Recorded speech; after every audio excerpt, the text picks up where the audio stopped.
Olá, bom dia a todos. Antes de mais, dar os parabéns à Comissão Organizadora e Científica das Jornadas e principalmente aos internos que foram incansáveis para que o dia de hoje acontecesse e para que tudo esteja a correr da melhor maneira.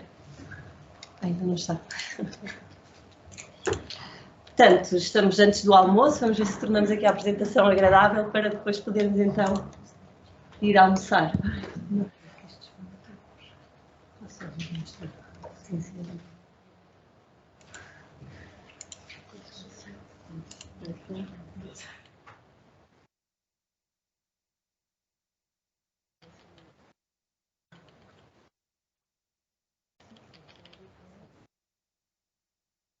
Vou-vos falar sobre a reabilitação uroginecológica. Nós sabemos que são várias as patologias, sintomatologias, condições clínicas merecedoras de referenciação para a consulta, tanto referenciação como seguimento em consulta. Mas, obviamente, pela sua prevalência, vou-me concentrar nas incontinências urinárias, até para não tornar a apresentação demasiado extensa.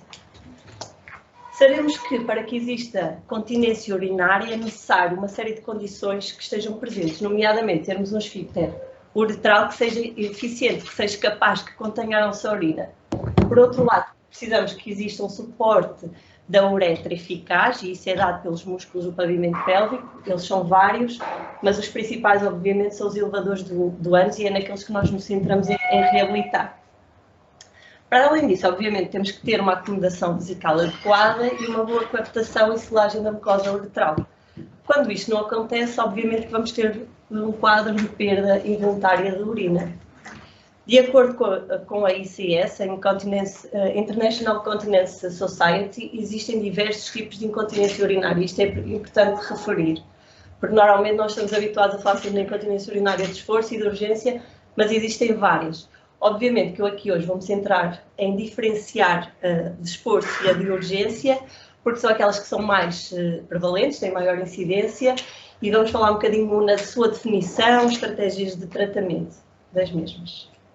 Portanto, a incontinência urinária de esforço surge, obviamente, quando aquelas condições que eu falei anteriormente não estão presentes.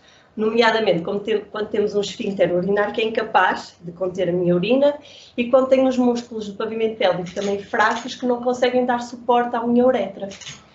Portanto, a urina vai ser perdida tanto por esforços elevados, mas também por apenas, às vezes, algumas mudanças de posições só podem ser significativas para que haja perda de urina. São várias as causas para o aparecimento de uma continência de esforço, nomeadamente estados de gravidez, porque sabemos que há um maior peso intraabdominal e também peso na bexiga, pela hiperlordose pela qual a mulher vai passando, que vai fazer com que haja também maior pressão sobre a própria vagina, e também pelas alterações elásticas, né, do tecido conjuntivo, que vão enfraquecer não só os músculos do pavimento pélvico, como também os músculos estriados, os esfíncteres. Também situações de parte vaginal ou instrumental também sabemos que vão ser suficientes para poderem desencadear uma incontinência urinária de esforço. Porquê? Porque podemos causar, não só durante a episiotomia, mas também durante partos prolongados, podemos causar lesão do nervo pudente, podemos causar lesão dos músculos e, portanto, vamos dar origem ao aparecimento de um quadro de incontinência. E pronto, entre outras situações. Por sua vez, a incontinência urinária de urgência pressupõe que exista uma hiperatividade do detrusor, do músculo da bexiga. Esta hiperatividade pode ter uma causa neurogénica ou idiopática. Nas causas neurogénicas, o que é que acontece? Pronto, nós sabemos que há uma série de fibras aferentes que vêm dos órgãos da bexiga, que vão até ao nosso cérebro, e por outro lado existem fibras eferentes que levam informação para a nossa bexiga. Nestas situações de hiperatividade do detrusor de causa neurogénica, o que vai acontecer é que, por um lado, temos demasiada atividade aferente, demasiados neurotransmissores a chegar ao nosso cérebro, e vamos ter uma inibição pontínica. Portanto, aqui está o centro pontínico, localizado no pôntus, que é ele que me diz: ok, eu tenho todas as condições para urinar, tenho vontade, não estou no meio da rua, estou numa casa de banho, posso fazê-lo, e, portanto, essa informação começa a ser enviada, o centro pontínico vai fazer com que haja uma sinergia vésico-esfincteriana, ou seja, posso urinar, a minha bexiga vai contrair, o meu esfíncter vai abrir e eu posso fazê-lo. Portanto, quando isto há uma desregulação neste mecanismo, podemos ter uma situação de incontinência urinária de urgência, mas também quando na própria parede do detrusor temos uma hipersensibilidade à acetilcolina.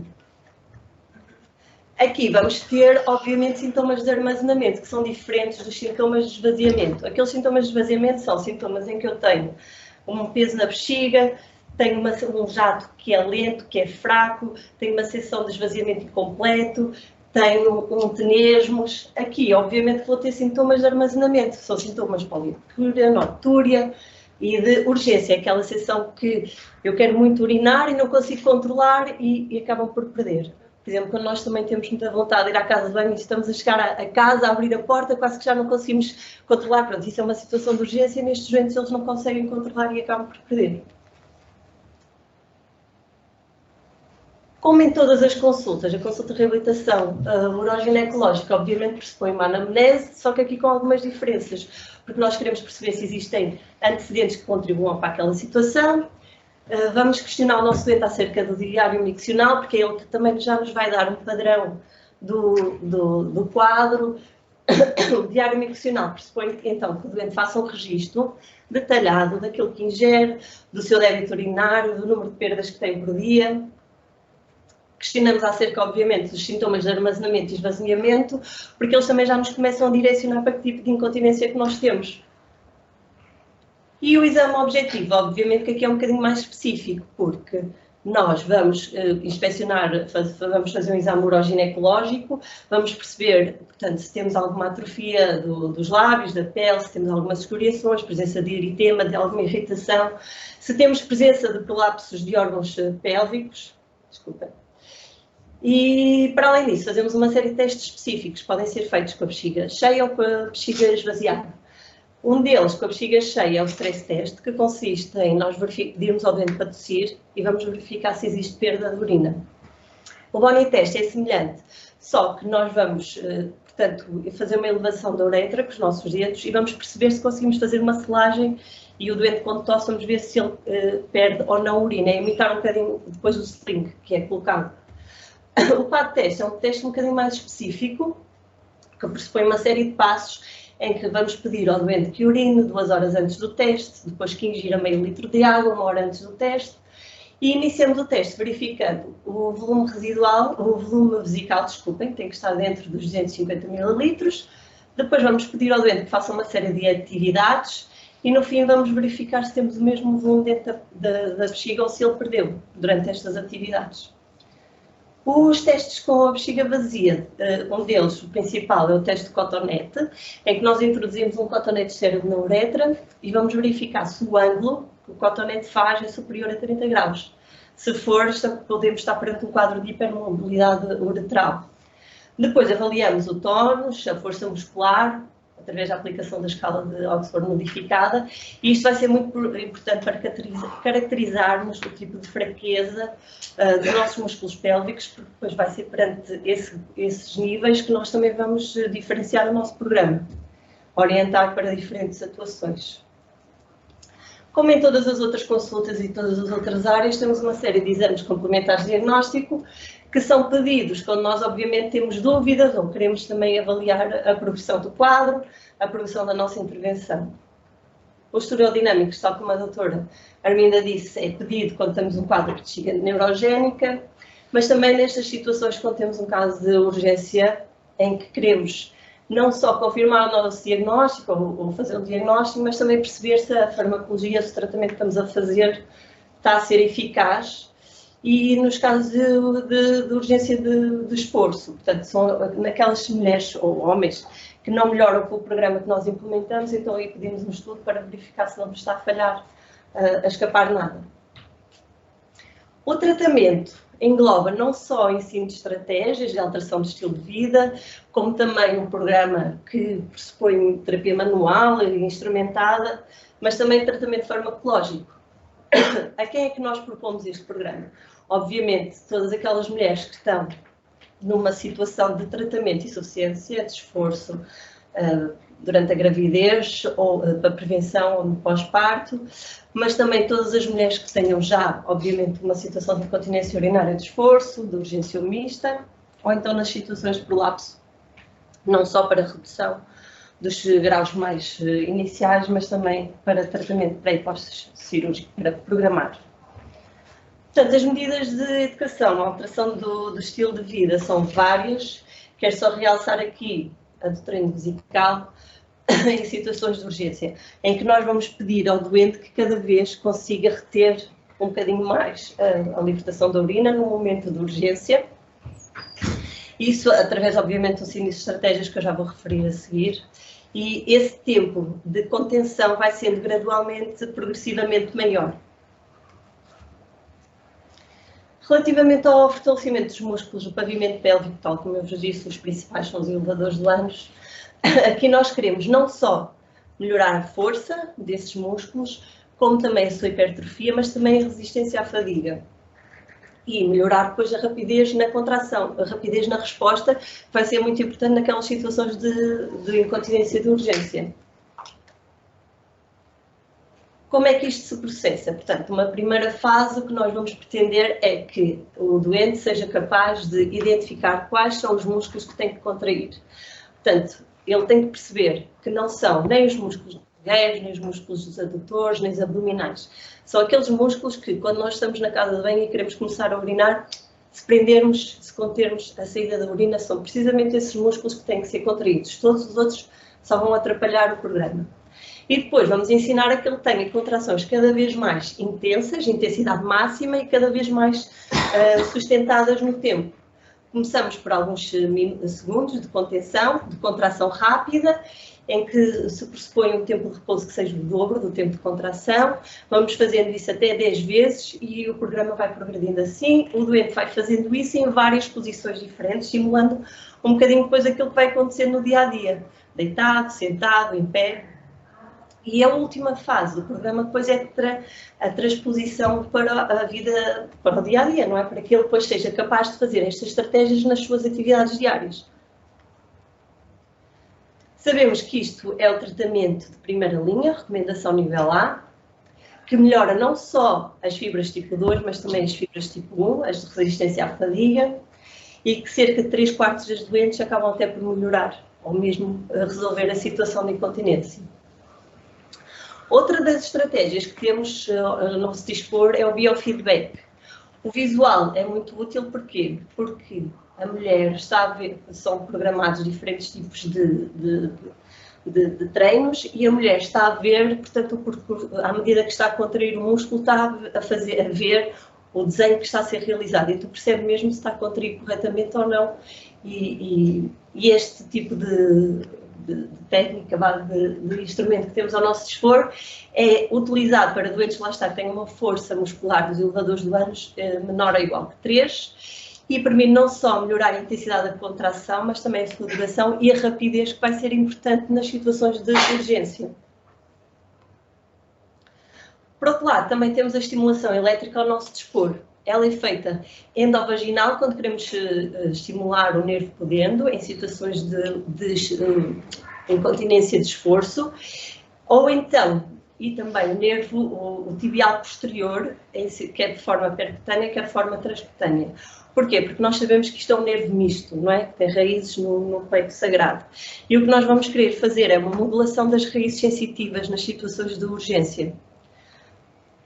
Temos também, também hoje em dia, realizar a neuromodulação sagrada. Aqui já entramos um bocadinho na área do tratamento cirúrgico, mas para vos explicar que basicamente o que nós pretendemos aqui é não só inibir aquela hiperexcitabilidade do centro límbico, como também vamos inibir as fibras aferentes, as fibras C, que são aquelas fibras não mielinizadas que respondem a estímulos irritativos e que são responsáveis pela contração não inibida. Portanto, é aí que nós vamos alterar, vamos fazer uma modulação ao nível dessas fibras. Por último, para falar do tratamento farmacológico, fazer aqui só um breve parênteses para nós percebermos, relembrarmos como é que isto da bexiga funciona e, obviamente, quais são os objetivos farmacológicos que nós vamos ter com a nossa intervenção. Portanto, nós sabemos que, basicamente, isto atua por duas fases. Uma fase de enchimento da bexiga e uma fase de esvaziamento. Portanto, na fase de enchimento, o que é que está a acontecer? Nós sabemos que vai haver fibras simpáticas eferentes que estão a sair via nervo hipogastro e que vão atuar não só aqui no corpo vesical, vão inibir os receptores beta-adrenérgicos, portanto vai promover um relaxamento aqui do corpo vesical e, por outro lado, vão estimular aqui os receptores alfa, portanto vão fazer com que haja uma contração do esfíncter interno. Ao mesmo tempo e isto vai, obviamente, permitir que haja aumento de volume da bexiga sem que haja aumento de pressão intravesical. Por outro lado, o que é que está a acontecer ao mesmo tempo? Estão a sair aqui vias de estimulação do núcleo somático, não é? É um núcleo de Onuf que está situado ali na região sagrada da medula, e então ele vai mandar uma informação via nervo pudendo aqui para o esfíncter estriado, para o esfíncter externo, que vai atuar aqui nos receptores nicotínicos. E, portanto, vai fazer com que, vai estimular estes receptores, vai fazer com que haja uma contração do esfíncter estriado e, ao mesmo tempo, uma inibição reflexa da contração vesical. E, em simultâneo, obviamente, o nosso sistema parasimpático está calminho, tranquilo, para que não haja nenhuma contração do detrusor.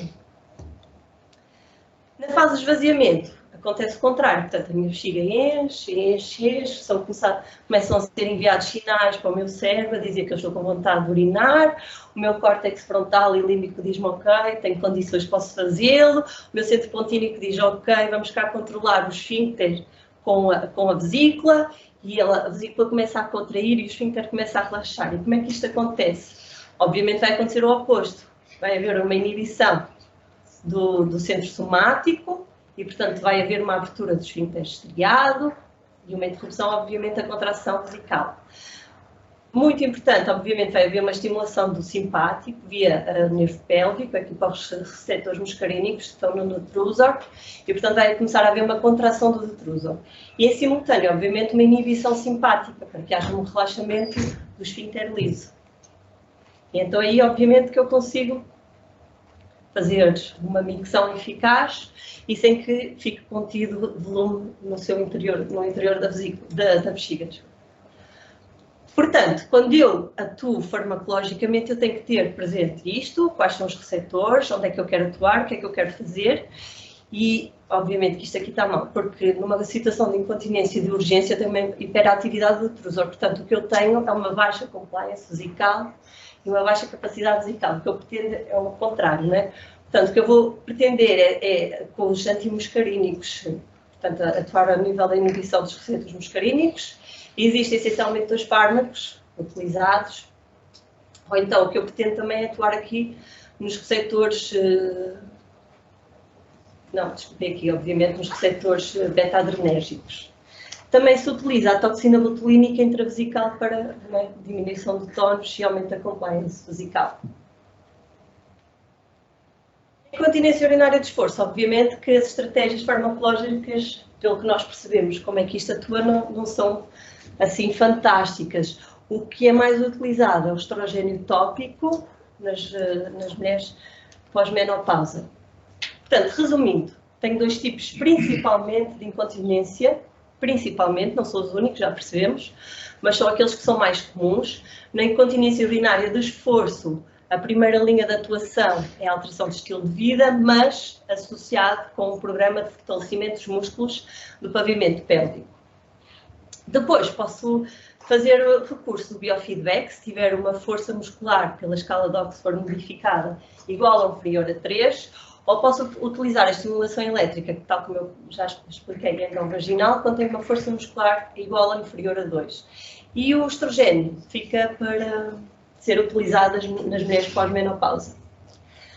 Na incontinência urinária de urgência, a primeira linha de atuação é a alteração do estilo de vida com o treino, que eu expliquei há pouco, mas obviamente não esquecendo o treino vesical, que vai ser aquele que vai ser importante para eu conseguir conter aqueles momentos de urgência urinária.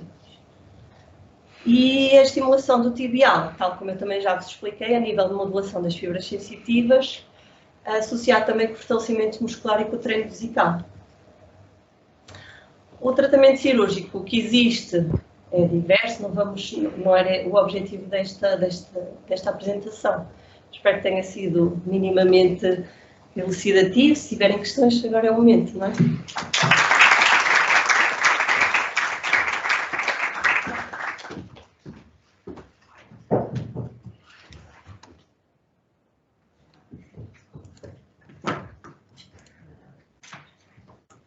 Dar os parabéns pelas apresentações, penso que foram excepcionais desde a manhã. Perguntas querem ser colocadas? Na hora do almoço? Não era bem perguntas, era mais comentário e porque não sei muito bem quem é a assistência, até que não seremos todos de reabilitação, porque para o pessoal de reabilitação isto é fácil compreender. Todos estes doentes que foram aqui apresentados agora são, e mesmo os anteriores, são doentes crónicos, não é? São doentes com incapacidades permanentes, há alguns que não foram aqui falados que também são incapacidades progressivas. O que significa, por exemplo, nas lesões medulares, para além de eu considerar, e não sou eu, o Centro de Ensino de Reabilitação do Sul, o centro de referência no Sul para fazer seguimento destes doentes, isto são doentes que precisam de acompanhamento toda a vida. E às vezes temos este bloqueio de que é necessário uma credencial para o doente ir fazer tratamentos e depois isto sai caro e tudo mais, mas se nós não fizermos isto, estes doentes muitas vezes vão perder funcionalidade, sobretudo quando têm alguma complicação que lhe reduz a incapacidade, porque eles no seu dia-a-dia até já têm estratégias para se conseguirem manter, mas com uma complicação aguda perdem e é necessário recomeçar e fazer treinos e nem sempre em São Brás, porque às vezes é distante do seu local de residência. E mesmo, ou se calhar ainda mais, no doente com AVC, em que o doente precisa ter um acompanhamento regular, sobretudo com o seu médico assistente, e o médico assistente tem que saber quando orientar para a unidade que faz o seguimento, ou Faro, ou Portimão, ou São Brás, depende também um bocadinho da área de residência, porque tem a ver com as complicações, com as necessidades de produtos de apoio, com a necessidade de intervenção técnica, mas são doentes que não podem ficar, quando têm capacidade, como é óbvio, não podem ficar abandonados. Têm que, periodicamente, ir fazer o seu programa de reabilitação, sobretudo quando têm mais risco de sofrer complicações ou de perda de funcionalidade. E aqui os doentes da uroginecologia e da reabilitação não retal também, na minha experiência, são doentes que geralmente correm bastante bem, recuperam bastante bem em pouco tempo. Muitas vezes são doentes que vinham com recomendações cirúrgicas e que deixam de o ter, o que é ótimo, mas que também não é para sempre.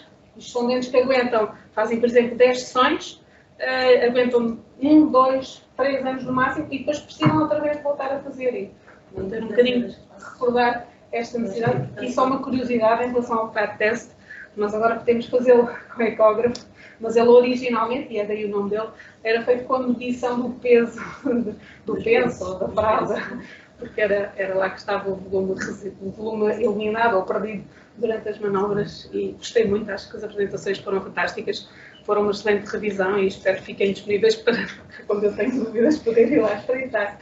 Muito obrigada. Mais algum comentário?